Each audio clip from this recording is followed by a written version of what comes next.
ইদগাম শাফবি, মিম সাকিনের বামে মিম থাকলে দ্বিতীয় মিমে তাসদীদ দিয়ে গুন্না সহ মিলিয়ে পড়াকে ইদগাম শাফবি বলে।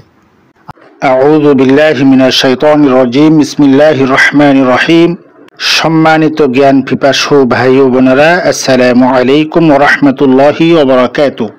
54 নং পর্বে আমরা মিম সাকিন কাকে বলে, তা কত প্রকার ও কি কি সংক্ষিপ্তভাবে আলোচনা করেছি। আজকে মিম সাকিনের প্রথম প্রকার ইদগাম শাফবি সম্পর্কে বিস্তারিত আলোচনা করব ইনশাআল্লাহ। ওয়া মা তাওফীকি ইল্লা বিল্লাহ। আর দেরি না করে শুরু করা যাক। আমরা স্ক্রিনে দেখতে পাচ্ছি ইদগাম শাফবি, মিম সাকিনের বামে মিম থাকলে দ্বিতীয় মিমে তাসদীদ দিয়ে গুন্না সহ মিলিয়ে পড়াকে ইদগাম শাফবি বলে। আমরা দুই একটা উদাহরণ দেখি, তাহলে আর একটু ক্লিয়ারলি বুঝতে পারবো ইনশাআল্লাহ। এই যে আমরা এখানে দেখতে পাচ্ছি মিম সাকিন, মিম সাকিনের বামে মিম এসেছে এবং মিমের উপরে তাসদীদ এসেছে, এজন্য এটা ইদগাম শাফবি আমাদেরকে গুন্না সহ মিলিয়ে পড়তে হবে। আলাইহিম মাতারা।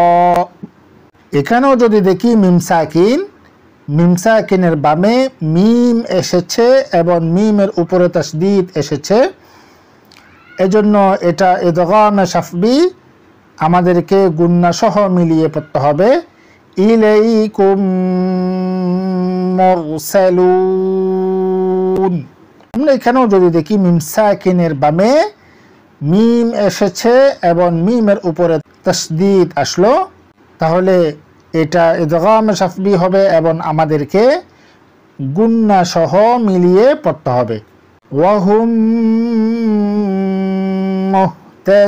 মুহতাদুন। রাসূলুল্লাহ সাল্লাল্লাহু আলাইহি ওয়াসাল্লাম বলেন, বাল্লিগু আন্নি ওয়ালাউ আয়াহ, অর্থাৎ তোমরা আমার পক্ষ থেকে পৌঁছাও যদি তা একটি আয়াতও হয়।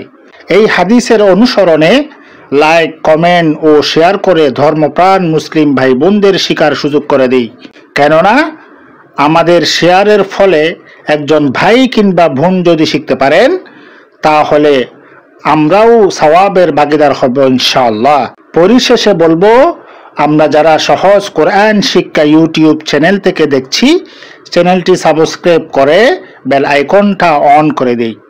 আর আমরা যারা ফেসবুক পেজ থেকে দেখছি, পেজটি ফলো করে রাখি, যাতে আমরা পরবর্তী ভিডিওগুলো ধারাবাহিকভাবে দেখে শিখতে ও জানতে পারি।